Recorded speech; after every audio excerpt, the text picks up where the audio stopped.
Hey guys, a very good evening. So you know that on Chakravyuha, I try and get individuals who are doing something related to research or who are doing something different in the domain of chemistry or something related to chemistry, right? Today we have with us a really special guest. We have with us Antara.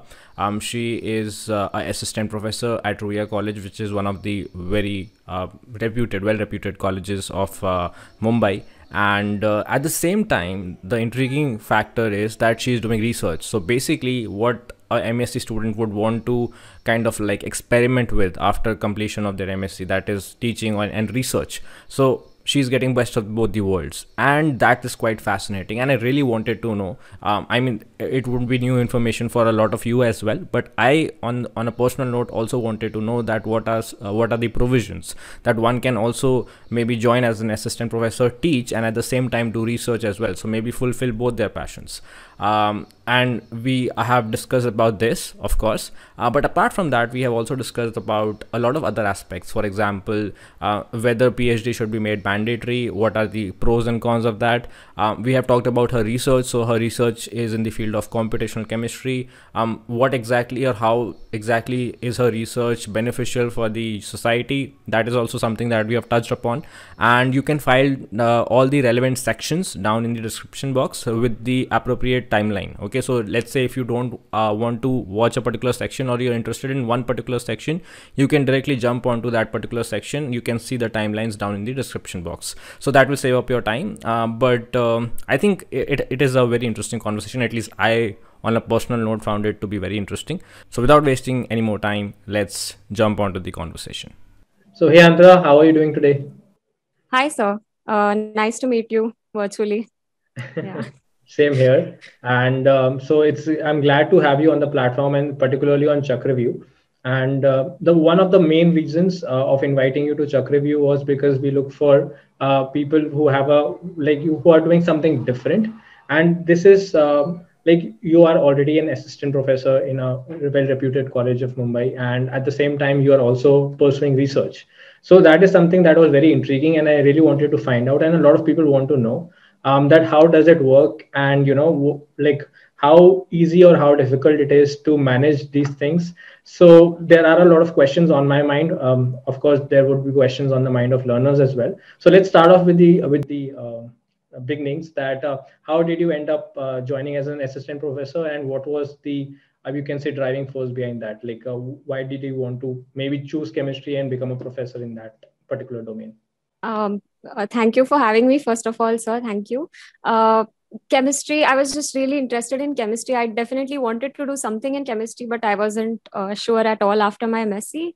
And I just happened to clear the Maharashtra set exam, the state eligibility test. And then there was a vacancy in my college for an ad hoc position. They desperately needed teachers in physical chemistry. So it was like luck and things falling into place. So I got the position at Ruia. So I'm employed for MSc mainly. And yeah, it's a Right. physical chemistry, MSc physical chemistry. Yeah. Right. Actually, you just before the recording started, she mentioned it to me that there's a lot of vacancy in Mumbai University for physical chemistry faculty. So if someone is Yeah. looking for that, I think one could definitely approach it. So okay, so right after clearing your state entrance Maharashtra set examination, you went ahead and got enrolled or got a position as a professor, as an ad hoc professor. So, how is the experience like? Right after a master's, teaching masters itself, how has the experience been? Yes.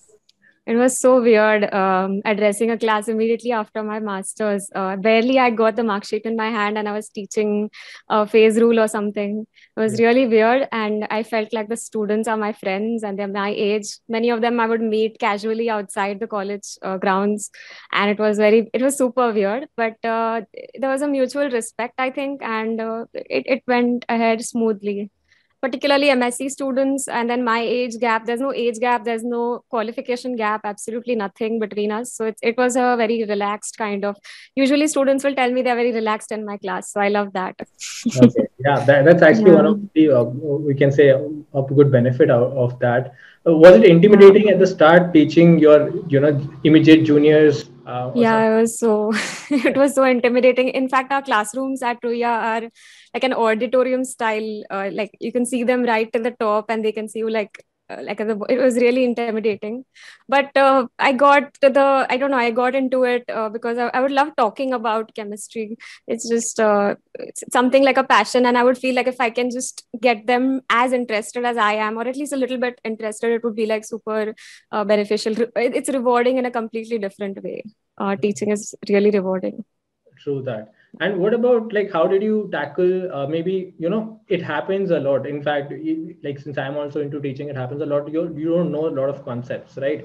Immediately, especially when Yeah. you are just fresh out of masters. So like some questions which you could not tackle or you could not maybe mention the answer to at that very moment. So how did you tackle the doubts and questions of the students at the start? Yeah, there were numerous times like that, countless, especially in masters, because it's master's level. I think is more of a discussion. It ceases to be a teaching or like a formal education. It's not like that. It's more of self study and more of discussion. At least in Mumbai, it's like that. So. I would tell them I'll get back to you, or on the spot we would Google things. And I know that's not the conventional way to go about it, but it would excite the students to like go out of the monotone and just look up something. And it was a novelty of it as well. They wouldn't be allowed to do it in some classes, but they were allowed to do it in my class. And then we would learn together. It was I think you just need to leave your ego at the doorstep when you start teaching students who are older, like older students. You can't have an ego there that I know more than you, and that's just not right. Many students know more than us about certain topics, so we like to have them talk in the class and interact. It's more fun that way. Yeah. Right, right. So kudos to you actually for taking that effort, because it's a really brave effort. And like there are a lot of valid points that you mentioned. Like for example, the discussion point. Like at masters, it's not really learning that much as it is Yeah. discussion, because at master's level you are kind of like getting the hang of research. So one cannot be always up to Yeah. date with whatever is latest in research, because there's so many different domains. So yeah, it's totally Yeah. true. It's more like a discussion. So that's great. Okay, so this was about your initial phase as an assistant professor. So then I also want to know that what really led you to maybe see most of the people, I would say, really look out for jobs, right? Especially in the Hmm. current scenario, like job is the main prospect for a lot of students. So when you Yeah. already had a job in hand, okay, so why did you decide, okay, I want to push myself and do research? So apart from your job, you are doing research as well. So what was the drive behind that? There are multiple reasons for that. Actually, the main reason was that there is a possible circular that was released. I'm still not sure if it's released by UGC, that although I'll be eligible for a permanent teaching faculty position, I will have to be at least registered or having a PhD. Like it's compulsory. It's going to become compulsory. They said 2021. I'm still not sure if it's out. So my teachers at the department really pushed me, and they were like, "You have to do a PhD if you want to do teaching. You have to do PhD." So I was like, "Okay, कर लेते हैं ये भी." That was a Yeah, very honest answer. But apart from that, what yeah. else? Any other reason? Like that's it. And I Okay, was curious. I'm a generally very curious person. I want to try a lot of things, and I get bored with one thing for too long. So just teaching was becoming like a bit boring after like a year. Not because of the students or because of, it's just that it's a monotone process after a while. So I was looking at what else I can do. I have a lot of free time, right. stuff like that. Okay. So So I never had like that inkling. Yeah. yeah, you never had the inclination towards research, is it? uh Research, yeah, not from the beginning. It was Okay. just I love reading about things, but I was not inclined towards that, but it happened. Yeah. Okay. So like, okay, so the initial, you can say, Yeah. initial driving force for that was that, okay, maybe you need to get a PhD in order to be eligible to, promotions as a professor. So that was one thing. But Yeah. did it Yeah. happen that once you started or you started getting into research, slowly started developing some interest towards it? Yeah, definitely. I just love computational chemistry. That's the field I work in. It's super interesting, and we do a lot of collaborations. So we meet with experimentalists. We talk to experimentalists all the time. So it's a lot of fun. That the topic itself is a lot of fun, and again, the benefit is not many people who take physical chemistry go for computational chemistry in Mumbai. So they're scared of it. I don't know what is the thing. The whole quantum thing. So it's a fear in the mind. So it's open, and there's more chances here, I feel, in physical chemistry to go for computational. Right. There are, of course, many more advantages which we will talk about. But Yeah. okay, so what is, if you want to sum up your research till now, what you have done in layman terms, what would you how is it beneficial for maybe a general day-to-day, not a day-to-day scenario, in general, how is it beneficial? Like what exactly are you working on? Society. Yeah, something of it. Yeah. And Um, what exactly do you do, or maybe some software that you utilize to do all this? Yeah, just maybe just a brief summary of your work. okay. So there are many problems in society that need to be addressed very quickly. So like the fuel crisis that we have right now. So the fossil fuels are getting depleted. We do need a replacement, an alternative fuel or something. And hydrogen has been touted as a decent fuel source, one of the best fuel sources, except it's difficult to store and transport hydrogen. So we need some solutions on how to store and transport hydrogen very effectively, just like you would at a petrol pump. Suppose you have a loading, reloading pattern, etc.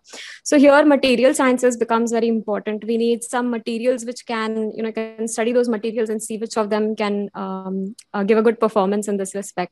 So Yes. computational chemistry, like going about it in the simulation manner, is very beneficial because you're not wasting any resources. Actually, you can try out so many different materials and see how they work and what is their performance without actually using any of those materials in the lab. So you can predict sitting in front of a computer which will work better, and then the experimentalists can go on from there. So without this part, I feel like the experimentalists will have like a huge number of options in front of them, and it'll be time consuming. It'll take up a lot of resources, etc. So this is one part of what I'm doing. I'm looking for materials which will store hydrogen very effectively. And another thing we are working on is sensing. So certain pollutants and toxicants which can be sensed very easily using a detector material. So again, 2D materials or any kind of materials are needed. So material sciences and computational chemistry, I feel, go very hand in hand, and it can benefit experimentalists who are studying it in this respect. Like saves resources, saves time, streamlines the research that they need to do to show which materials will actually work in the lab. So I think it's a good. Obviously, I'll think that I'm working on it, but it does benefit society, I feel. Yeah. So do you do collaborations with experimentalists to prove your hypothesis, which you develop through computational chemistry?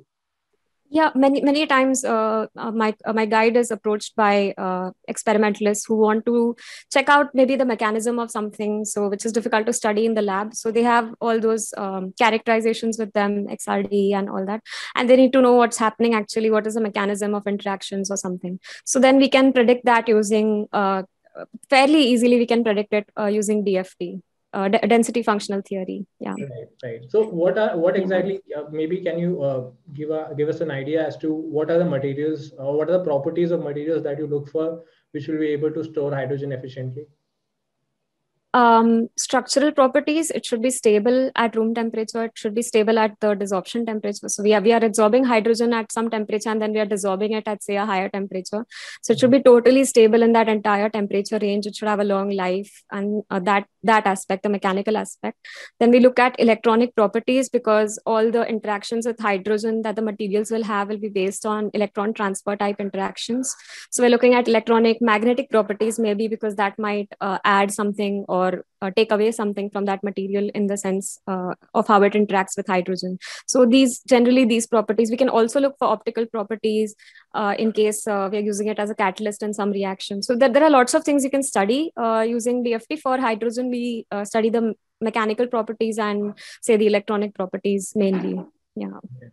And something related to the capacity also, how much it is able to Yeah, store. I'm sorry. Yeah, capacity. How much can it store? That's relevant. Otherwise, the size of the storage tank, storage device in the car will be way big. Will be too big, right? Like that is one of the issues.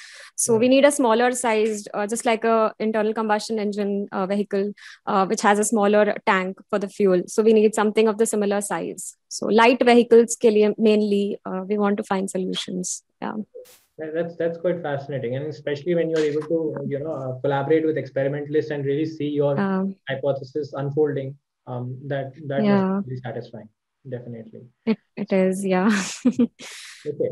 So I find it very fascinating that, okay, so generally the core, you can say, domains that one really wants to go for, and generally we say you have an option to go either one of them. Either you can go for teaching or you can go for research, right?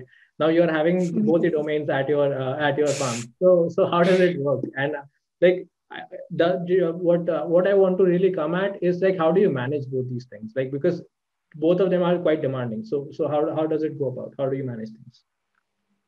I can't make up my mind what I want to do after this. Like, do I want to go into research? Do I want to go into teaching? So right now, this is the best situation I feel I can be in. I'm getting the best of both worlds. Yeah. And demanding in the sense, there's sometimes no time for anything. My mother wonders what I'm doing with my life after studying so much.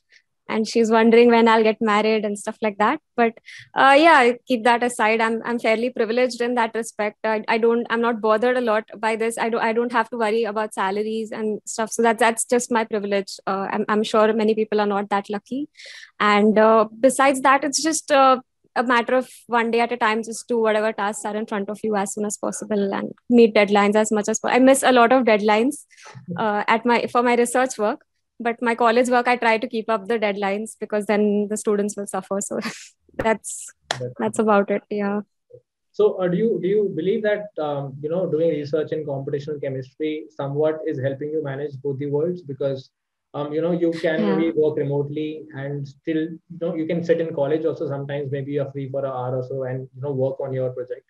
So do you feel that that way, when compared to experimental, computational has certain benefits and it is giving you an advantage in doing your research? Yes, sir, definitely. I have to completely agree with you on that.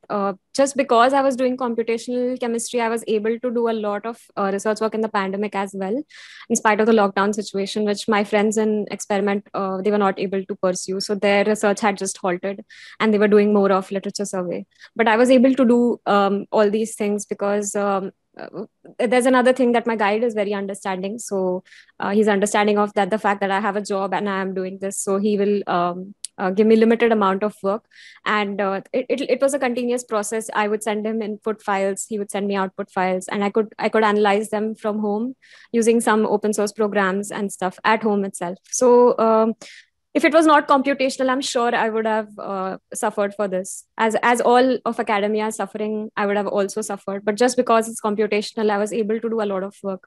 In fact, a lot more work sitting at home. So that was good. I agree. I agree. Even during the Yeah. pandemic, even my experimental work was complete.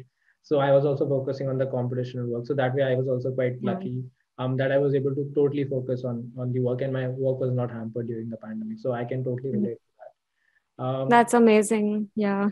So, like, glad that you mentioned about open source programs. So, would you want maybe someone like how a student at masters is because you're teaching. So, of course, so you'll have a better idea. So, someone who wants to really think about getting into the field of computational research or computational chemistry research, and they want to know what are the relevant skills in terms of theoretical aspect and what are the relevant skills in terms of maybe some open access software that they might start off, which might give them an edge, which you would want to recommend someone in their master's first year or second year. To build structural models, which is very important, we need structural coordinates for doing any simulation work. So if you want to build the material, you can use, there are some software like Avogadro, there's Vesta. So these are open source. They can use that and construct models.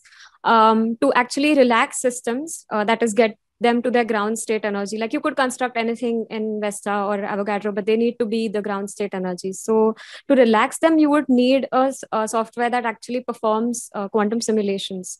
So it's not very easy, but it's not that difficult also. There are open source software for that as well. So one that I know of is Quantum Espresso. which is open source, but you would need a really high processor computer at your lab or at your home to do it. But you could do it. Technically, you can do it. You can relax molecules. It would just take longer if you have a lower processor system. And nowadays, people do have there is an advancement in this. So that's one program. Plotting software is important. We need to plot a lot of graphs, but unfortunately, I think Origin is the one that is a favorite by all researchers, but then it's a paid software. It's quite expensive. But if your organization, your institute is having an understanding, you may get access to Origin through your institute. Correct. And yeah. Okay, so like just to add on to that, if you want to run simulations and you don't have a very advanced computer, you can always run through Google systems. Like Google Colab is there. Yeah. You can always give the job there and get the results. Okay, so there are a lot of alternatives one needs to explore. Like this is one alternative that I can give you. There are a lot of servers which can help you run the simulation, and then you can get the results directly. And another software which you can maybe start off with is Mopac also. That's an open access software as well. And coming to Origin, you can always take up a trial version, at least for 30 days. You can practice on that, and then maybe cracked version or something. I think cracked versions are available. I think some academic institutes. I just didn't want to say that. It's fine. I think everybody. In fact, the biggest pirate website is something which is helping us all. That is SkyHub. Yeah, I hope they win the case, but we don't know. I think Alexandra Elbekian, the one who was the founder of SciHub, I think I would say that she has done more for the scientific community than any Nobel Prize laureate also. So far, like till now, her contributions are immense. And there's so much research that would not happen if there wasn't SciHub, especially in underdeveloped and developed nations. Actually, one more thing I wanted to add about the open source you said, if those of your viewers who would like to pursue computation at a later date, or at least want to know more about it, it's a good idea to, I feel it's a good idea to go for social media like Twitter and Reddit, Facebook, and follow the people who work on those fields. So there are subreddits on Reddit, at least there are subreddits for computational chemistry and specific programs, and you can just follow them and just look at their general discussion on that. You can post your questions. The community, at least the scientific community, is generally very helpful, and they'll always want to help you out with whatever queries you have. Even if you're saying that you're a beginner and you're interested, they will give you good advice. So I think it's a good idea to follow these things. Even LinkedIn, if you can, follow all the pages related to topics you're interested in, and see, maybe attend a seminar, online seminar. This will just really make you understand whether you're actually interested in it or not. That's just wanted to add that. Yeah, definitely. I think there is a lot of the community in coding and computational and computer science is a very strong community, and they believe in sharing the data. So I think whatever information, whatever questions you have, if you just post it, you would definitely get the answer to those questions.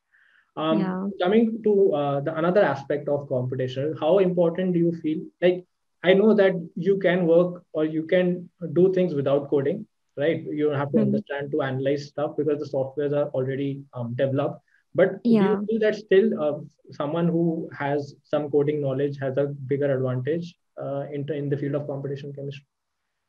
But if you don't have the coding language, it doesn't mean you can't enter the field. You can learn it as you are doing your project work.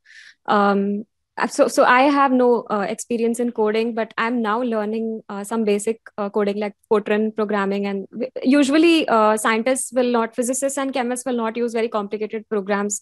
They'll stick to Fortran, C, C++. So it doesn't go beyond that. Simple programs which do the work very quickly. So that's what physicists and chemists look for. So it's not necessary that you should know coding, like you said. You could just use the program and interpret the data from there, because mainly it's targeted towards chemists. The program is already written. But to extract some information from really large files, sometimes the output files are really large. So we need to extract meaningful input from there without reading everything. It's really large. So then coding helps actually. Fortran helps a lot. So in my lab, we primarily use Fortran programs. So far, I have not written a single program that works for the lab. So I'm still learning Fortran, and I'm learning it on my own, separately. But it's possible. You can learn it as you're working in the field also. Like, it shouldn't be a dissuading factor. That's what I wanted to say. Right. But would you say a basic understanding of the programming languages is a advantage, I guess? Yeah, definitely. And interest would also be great, like, because then you can pursue it more. Yeah. I just wanted to know your thoughts on this. Generally, I've seen that the nations from which the scientists actually develop the software turn out to be richer in general also because they are developers. And I feel that the developers are always the ones at the forefront. Like, to be honest, the one who is using the Yeah. software to interpret the data, that's a user, right? And Yeah. I believe like coding is important, or not just coding, like basic understanding of programming languages is important, so that if there's any open source codes that are available, and let's say you want to develop a software for your own needs, you don't want let's say a software has 10 different functionalities, but you want only one functionality. So if you know a bit of the coding, you can maybe modify the open source code for the software and develop a software which better suits your needs. So I think that is where it is a big advantage, and that will actually turn the community in India from a user community to a developer community. So in my opinion, Yeah. I generally recommend that if you are going into computational chemistry or even computer-aided drug design, anything related to computation, I believe that a good sound understanding of coding is required. Like, that's totally my Yeah. uh, Or like adding to that, at least an aptitude for it. Yeah. true. Yeah. So you're ready to learn, and it's not that difficult. Like, I Yeah. can say that now. It's not that difficult, and it's interesting. It's something different. Especially chemistry students, I don't think they've done any coding unless they've taken it in their 12th, or any basic coding. We don't know anything about it, but it's actually a lot of fun. And when the program works, it's a joy beyond anything. It's really It's fun. like you have So you yeah, have you have developed something from scratch. So yeah, that's amazing. yeah. From a chemistry point of view, like whether one needs understanding of quantum chemistry or kinetics, or like what exactly from a core chemistry point of view, what topics does one need to be good at in order to do well? In your like in your opinion, for computational chemistry, like quantum is one topic which Okay, might okay. interest, which should interest. Quantum is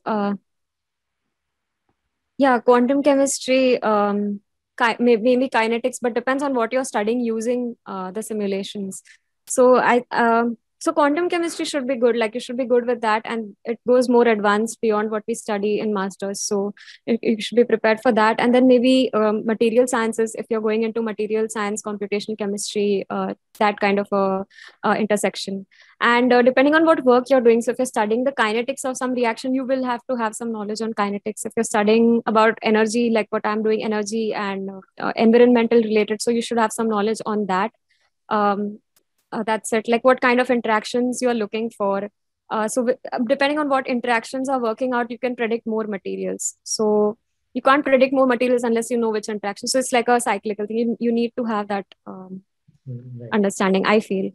So, like, basically, one doesn't need to worry too much about what they really want to focus Yeah. on in the master stage. One can figure it out once they kind of like join a PhD or a project, and when they have to figure things out, they can read up and Uh, understand. Is that I something? don't know what was your experience, but for me it was like jo bhi masters tak pada, that was like there. It was like theory, and I had to write a paper on it. And then whatever I studied was just reading, and it was going into the field in a way I haven't gone before, and I've barely done it for a year. So looking forward to the next 3 years of this. But like that is the thing. It's not necessary that you didn't study something in masters, therefore you won't be able to do it in your PhD or in your research work. It's, Right. you can just learn on the go, and yeah. Yeah, that's what I was looking for. Right. So one does not need to Mm. worry too much at the masters that what they really want to. Like, if they really have focused on Yeah. something, like they can read about it and learn later at a later stage as well. Yeah. Okay. We all do it. Like, I should say, speak for myself. I do it. Like, all my friends do it. We have to read on the go. We have to keep reading, and it's a constant process. So the Yeah. actual simulation work barely takes any time, but all the reading that we do, it takes a lot of time. Yeah. True. Exactly. Yeah, I mean, what I actually wanted to know is like, what I really wanted to emphasize is that sometimes students are integrated PhD who are doing, so they have a idea of their research right from the master. Yeah. So they kind of like Mm. they know what kind of you can say, how do I put it? What kind of books in a particular domain would help them Yeah. in better understanding the subject, right? So they start off from a Yeah. slightly early stage because they are quite aware of what Yeah. exactly the research kind of like demands. So if you are Yeah. like, for example, if let's say you are initially, for a fact, like the very, very, very less students, very less fraction of students, but if you are really keen on doing research in a particular domain, then you can start reading about that domain right from your masters, because in the end you have to read in PhD, Yeah. if not in masters. So it's better you start off early, right? Yeah. Yeah. So okay, so I think that was a good discussion on the research aspect. So coming back to your job as a as an assistant professor and at the same time doing research. So how does it kind of like work, in the sense that are there any provisions that once you join as an ad hoc professor or an assistant professor in a college, are there any provisions that the college kind of like, or any particular you can say, how do I put it, any you can say advisory board or something, or there is any kind of like opportunity for assistant professors who are not PhDs to maybe pursue a PhD at the same time having their job in the hand? How does it work? So I can speak for Mumbai University. So we have a lot of people who join as PhD students, and then to supplement their stipend, the stipend may not be much without a fellowship. So to supplement that, they will take a part-time job, or they'll take a full-time teaching job and do a part-time PhD. Okay. So it's beneficial both ways, like especially those who want to go into teaching after their PhD. So it's like a paying job as well as you get the experience. Those who want to go abroad can use that experience as part of their CV. To have a university level teaching experience is beneficial, I believe, when you're applying abroad. Right. So yeah, it helps both ways, I think. You So, could definitely do a part-time PhD with a job. Yeah. so you are getting a stipend or a salary, and who is giving it? Is it the institute where you're doing research, or is it the institute where you're teaching? So I get a salary from my college. So I'm employed on a full time basis. So it's a 12-month contract basically, Okay. and the contract gets renewed year after year. So I appear for interviews every year. Um, but it's the first interview was maybe a difficult thing. After that, I believe it's like a formality. Yeah. Um, yeah, so I get my salary from my college, and then I do my work with in another institute. Right, right. So that's what I was coming at. Like, to be very honest, till a long time back, I did not a long time, but till a very, like a few months back, I would say, I did not even know that there's such a provision wherein, one could, like, I had heard about it, but I came to know firsthand of, like, personally, I know just you who is doing research as well as PhD, like, as well as a job as an assistant professor. So I was just thinking, like, Okay. someone who's in masters might want to do something of this sort. So, like, I'm not saying that you have to be very sure about the data that you're presenting, but in general, like, do you have an idea how it works in other universities? Like, can one enroll at like on an ad hoc basis and work full time in a, what do you call, in a college, and at the same time do a part time PhD from some other institute? Is it something that is prevalent? Uh, I've actually not interacted with people from other institutes that much, so I'm not sure about other colleges. But definitely in Mumbai, there are so many guides, and there is, I would say, a dearth of students. There are less students, and there are more guides, and they would want PhD students, and these students will mainly be part-time PhD. In fact, we have a part-time PhD student in our college who used to be in the industry. So he has worked in the industry for around, I think, 10 to 15 years, and Oh, then he felt that he should do a PhD, like he felt like he wanted to do it, and his industry allowed him that sabbatical, and then he is doing his PhD. So it's not part time, actually it's full time only. But you can do that. Like there are people who are who work in the industry and still want to pursue a PhD, so they also do a part time PhD. Teachers can do a part time PhD. In fact, if you want to go into teaching, you must according to these new rules, if they come into effect, then we do need to do some research work. So it would be a good idea actually to be an ad hoc professor and then look for a guide who might take you for a PhD. so Yeah. is it fair to say, like, you are doing a full time teaching job and a part time PhD? Would it be fair to Yeah. do that? Okay. Yeah. That's how I would put it. Yeah.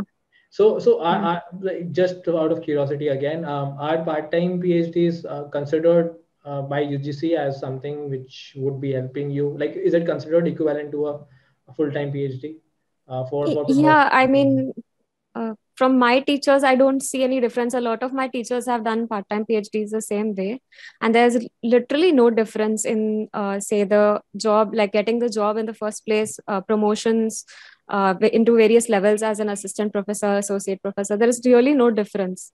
Okay. Um, yeah, So it does work for like for promotions and all those aspects if yeah, one has yeah, it an advantage. works. Yeah, because I mean you are left with no other choice if that gets implemented. The the whole Yeah, idea of getting a PhD for getting promotions.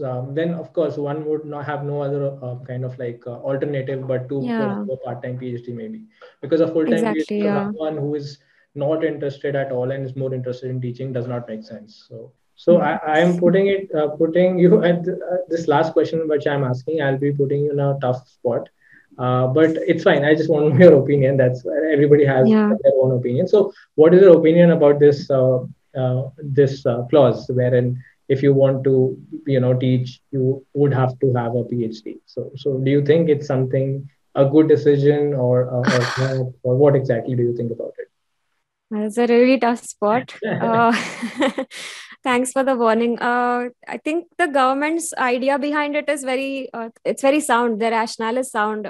We need to improve research in India, and I think this is one way to go about it. If the teachers are doing research, and then the youth are coming to these colleges, and they would be into research because of these teachers. So, I get where the government is coming from. I get why this clause has been included. I totally get it, but I also feel like that's not just the only thing. Teaching is like it's a performance. It's an art. It's a performance. It's not necessary that if you spend a lot of time in the lab you'd automatically be good at expressing those very same things. And we see it so many times in conferences and seminars. There's some things that will just bore us, something that will be very interesting. So communication skills need to be developed, how to make good presentations. So just I think this the whole idea of how teachers are employed in colleges, there needs to be something. It's just not enough, I feel. There needs to be some training in on the, like, if you want to become a teacher in a school, you do need to do a B.Ed, and there you get a lot of training of how to communicate, how to write on the board, how to make presentations. The same thing is not there in colleges. Then one would say that it's not necessary because the students are older, so they don't need this kind of mollycoddling or something. So Yeah. I have no idea what to say to that. So I get where the government is coming from, though. We Yeah. do need to, yeah, Right. encourage research right now. I've had a discussion with a lot of I would say individuals with this regard. Like the common consensus that we kind of like arrived at is when you are like that's what I've arrived at, that when you are teaching someone at the maybe at the master's level, then I guess understanding of or basic idea of how exactly PhD works is important, because a lot of them would be interested in doing research, and if you're not able to maybe Yeah, guide them on how one can go about it, that would not serve the purpose of the professor. So that I think was one aspect, but there are of course multiple domains. You can't debate it over one particular aspect. But yeah, yeah, I mean, you gave a good diplomatic answer, so that's yeah. good one with that. So I think I got to know a lot from you. So thank you so much, Antara, once Okay. again for joining us and enlightening. At least you enlightened me. I don't know about others. I think if they know about it, that's great. If they did not know, I think this is one avenue that you should totally explore, because I don't see any negatives, to be honest, with this avenue. Especially if Yeah. you are confused about both the aspects, teaching and research, this is something you can definitely look out for. So yeah, thank you, Antar. Thank you once again. It was lovely Thank you having for you. having me. Thank you for having me, sir. I really love your channel. I've used a lot of your videos to explain things and then to learn myself. It's really beneficial. You're an excellent teacher. Thank you very much. Thank Thank you. you. Thank you. So hopefully we might have you again for some other queries or some other, once you're Sure, completing sure. PhD, maybe just to have an idea of how exactly it went and what is the experience like. So I think there would be a lot more videos coming in collaboration with you. So thank you. Sure, of course. Thank you. Hey guys, so I'm a verified educator on Unacademy, and along with that, I'm also available on the Unacademy Plus platform where I'm taking live classes along with other educators. So in case you're interested in attending the live classes, you can subscribe to the Unacademy Plus platform using my referral code, that is SETHI, and that will give you 10% discount. Alright, and in case you're not interested in attending the live classes, you can watch the free courses that are available on the Unacademy. For that, all you need to do is go to the Unacademy website or download the Unacademy Learning app and search my name over there, that is SETHI. Once you do that, you will get the access to all the free courses that are available on the Unacademy platform.